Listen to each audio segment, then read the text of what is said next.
നമസ്കാരം. എല്ലാവർക്കും സ്വാഗതം. ഇന്ന് നമ്മളൊരു ചരിത്രപരമായ കോൾഡ് കേസാണ് പരിശോധിക്കാൻ പോകുന്നത്. യൂറോപ്പിലെ ആദ്യത്തെ വലിയ നാഗരികതകളിലൊന്നായ മിനോവൻ സംസ്കാരം എങ്ങനെയാണ് അപ്രത്യക്ഷമായത്? നൂറ്റാണ്ടുകളായി ചരിത്രകാരന്മാരെ കുഴപ്പിച്ച ഒരു ചോദ്യമാണിത്.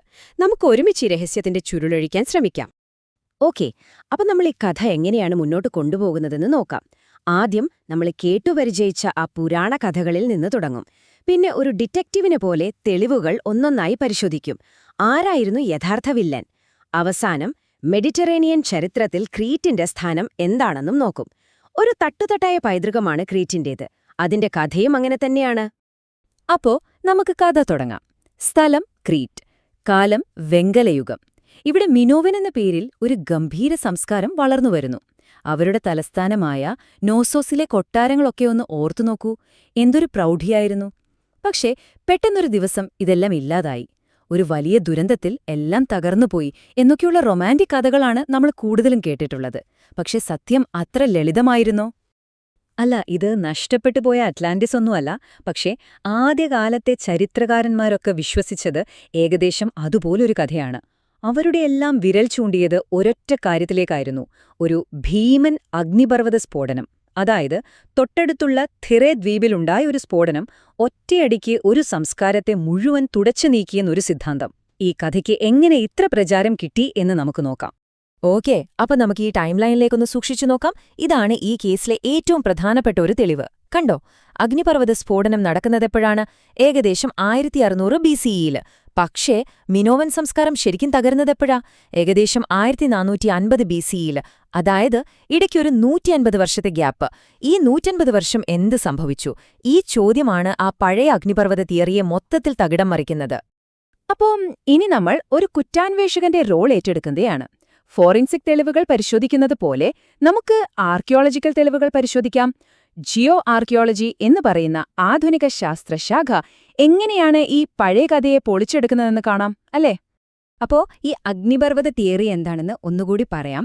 തെറാ ദ്വീപിൽ ഒരു വലിയ സ്ഫോടനമുണ്ടായി, ഭീമാകാരമായ സുനാമി വന്നു, മിനോവൻ സംസ്കാരത്തെ കടലെടുത്തു.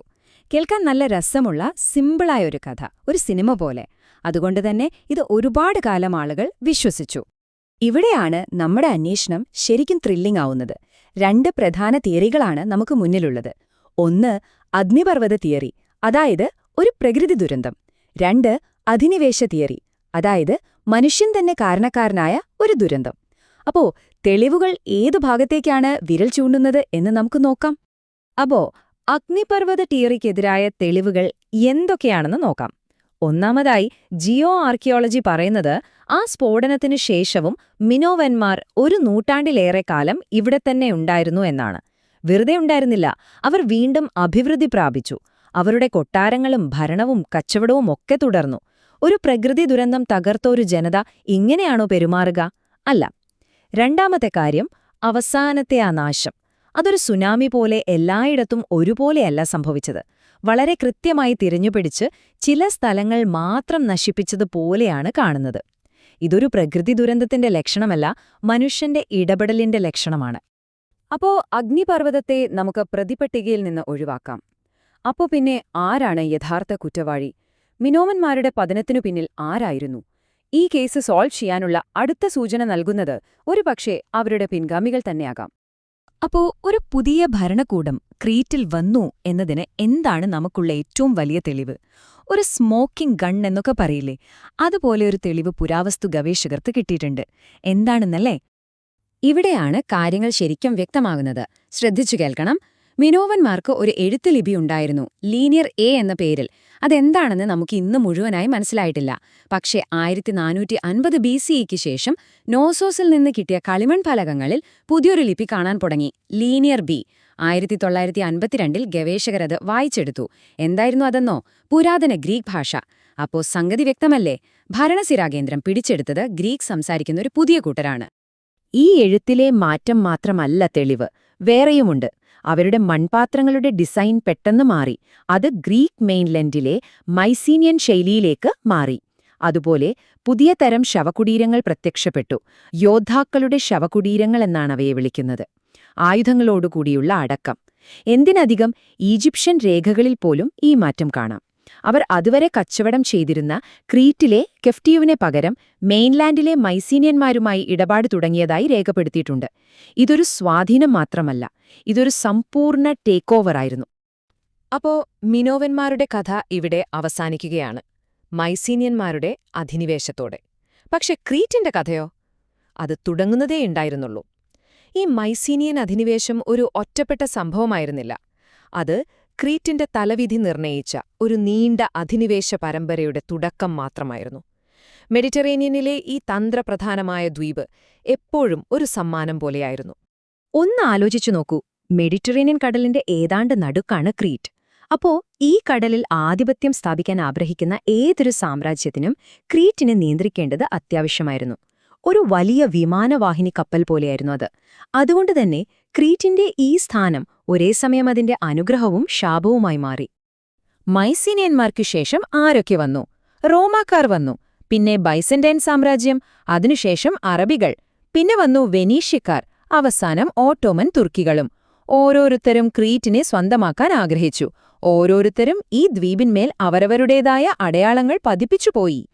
21 വർഷം! ഒരു സിംഗിൾ നഗരം പിടിച്ചടക്കാൻ 21 വർഷം നീണ്ടുനിന്നൊരു യുദ്ധം. നിങ്ങൾക്കൊന്ന് സങ്കൽപ്പിക്കാൻ പറ്റുമോ? ചരിത്രത്തിലെ തന്നെ ഏറ്റവും ദൈർഘ്യമേറിയ ഉപരോധങ്ങളിലൊന്നായിരുന്നു ഇത്. വെനീഷ്യന്മാരുടെ കയ്യിൽ നിന്ന് കാൻഡിയ നഗരം, അതായത് ഇന്നത്തെ ഹെറാക്ലിയോൺ, പിടിച്ചെടുക്കാൻ ഓട്ടോമൻ സാമ്രാജ്യത്തിന് അത്രയും കാലം വേണ്ടിവന്നു. ഇതൊരൊറ്റ കാര്യം നമുക്ക് പറഞ്ഞുതരും: ക്രീറ്റ് എത്രമാത്രം വിലപ്പെട്ട ഒരു സമ്മാനമായിരുന്നു എന്ന്. അപ്പോ ഇത്രയധികം അധിനിവേശങ്ങളുടെയും യുദ്ധങ്ങളുടെയുമൊക്കെ ഈ നീണ്ട ചരിത്രം ഇന്നത്തെ ക്രീറ്റിനെ എങ്ങനെയാണ് രൂപപ്പെടുത്തിയത്? ഇത്രയൊക്കെ കഴിഞ്ഞിട്ടും ഈ ദ്വീപിന് അതിന്റേതായൊരു വ്യക്തിത്വം, ഒരു ആത്മാവ് എങ്ങനെയാണ് നിലനിർത്താൻ സാധിച്ചത്? നമുക്ക് നോക്കാം. കാരണം ക്രീറ്റിൽ ചരിത്രം പുസ്തകങ്ങളിലല്ല, അത് അവിടുത്തെ തെരുവുകളിലും കെട്ടിടങ്ങളിലും ജീവിക്കുന്നു. നിങ്ങൾ നോസോസിലെ മിനോവൻ കൊട്ടാരത്തിന്റെ അവശിഷ്ടങ്ങൾക്കിടയിലൂടെ നടക്കുന്നു. പിന്നെ ചാനിയയിലെ വെനീഷ്യൻ തുറമുഖത്ത് വന്നിരിക്കുന്നു. ഹെറാക്ലിയോണിലെ വെനീഷ്യൻ കോട്ടകൾ കാണുന്നു. അവരുടെ കലയിലും സംഗീതത്തിലുമൊക്കെ ബൈസന്റൈൻ, വെനീഷ്യൻ സ്വാധീനങ്ങൾ കാണാം. അവരുടെ ഭാഷയിൽ പോലും ഈ അധിനിവേശങ്ങളുടെയെല്ലാം അടയാളങ്ങളുണ്ട്. ഇതൊരു ലേയേർഡ് കേക്ക് പോലെയാണ്. ഇവിടെ പറയുന്നൊരു കാര്യമുണ്ട്: വെനീഷ്യൻ കാലഘട്ടം ഒരു മ്യൂസിയം പ്രദർശനമല്ല, അതൊരു ജീവിക്കുന്ന പശ്ചാത്തലമാണ്. ശരിക്കും അതുതന്നെയാണ് കാര്യം. ഭൂതകാലം അവിടെ ഒരു മ്യൂസിയത്തിൽ വെച്ച കാഴ്ചവസ്തുവല്ല, മറിച്ച് നൂറ്റാണ്ടുകളായി ആ ദ്വീപ് അതിനോട് തന്നെ സംസാരിക്കുന്ന ഒരു സംഭാഷണം പോലെ അവിടുത്തെ ജീവിതത്തിന്റെ ഭാഗമാണ്. അപ്പോ ഈ കഥ നമ്മളെ ഒരു വലിയ ചോദ്യത്തിനു മുന്നിലാണ് നിർത്തുന്നത്. നമ്മൾ സ്കൂളിൽ പഠിച്ച് അല്ലെങ്കിൽ ഉറച്ച സത്യങ്ങളായി വിശ്വസിക്കുന്ന ഇതുപോലെയുള്ള എത്ര ചരിത്രങ്ങളുണ്ടാവാം? ഒരുപക്ഷേ അവയെല്ലാം പുതിയ തെളിവുകൾക്കായി കാത്തിരിക്കുന്ന ചില കെട്ടുകഥകൾ മാത്രമായിരിക്കുമോ? മിനോവന്മാരുടെ ഈ കഥ നമ്മളെ ഒരു കാര്യം ഓർമ്മിപ്പിക്കുന്നു: ചരിത്രത്തെ അപ്പാടെ വിഴുങ്ങരുത്. എപ്പോഴും ചോദ്യം ചെയ്യുക, തെളിവുകളെ പിന്തുടരുക. കാരണം ഏറ്റവും ലളിതമായ ഉത്തരം എല്ലായ്പ്പോഴും ശരിയായിക്കൊള്ളണമെന്നില്ല. നന്ദി.